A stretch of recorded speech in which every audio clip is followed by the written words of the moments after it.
Good morning and welcome back to another episode of Board Shorts at Kirby Smith.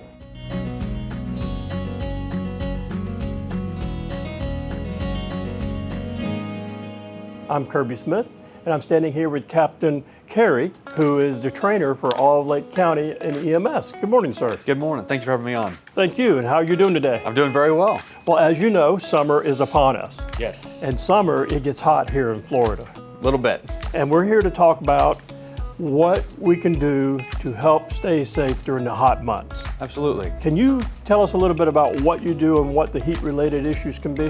Sure.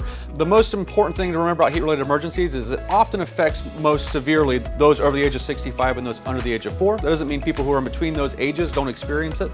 However, they're more likely to experience it over and under those ages, or if you have medical conditions. So some of the things to be mindful of is just kind of recognizing how you feel. So if you're feeling overheated, you probably are. We recommend drinking often and early water, or that or an electrolyte replacement drink like Gatorade, Powerade, Pedialyte, something that's going to replenish the electrolytes lost while you're sweating. And being mindful of the fact that it is very hot, it's also very humid, which makes us more likely to experience a heat-related emergency.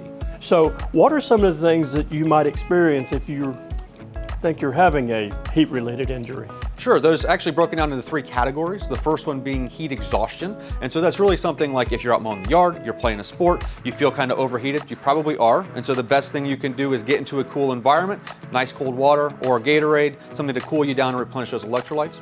The second step in that is called heat cramps, and that's when you've experienced enough electrolyte loss to have some muscle fatigue associated with it. That's still often very easily treated without having to go to the hospital or doctor to just drink something to replace. Obviously, if you need to call 911 in that process, you can do that. The third one is a heat stroke, and that is a true medical emergency. That's when the body temperature has gone above 104. Oftentimes we see that the person has stopped sweating, so their body's own mechanism to cool itself down has stopped. And so we treat that with cold IV fluids, cooling the patient down rapidly, getting them to the appropriate facility for more medical management. And another thing here in Florida is we all drive cars. Yes. We all have air conditioners, and then we have babies and pets. Right. So the best thing that we can do as parents or as caretakers is having either a reminder on your phone set that somebody's in the car with you, putting a stuffed animal in the front seat next to you in the car, maybe putting your cell phone or bag in the back seat next to your child. So that way when you get out, you remember to look in the back seat so that way we don't have any accidents happen. Captain, I really appreciate your time. Thank you. Thank you very much. Thank you for having me on. And that's all we have for this week with Board Shorts of Kirby Smith. See you next Wednesday.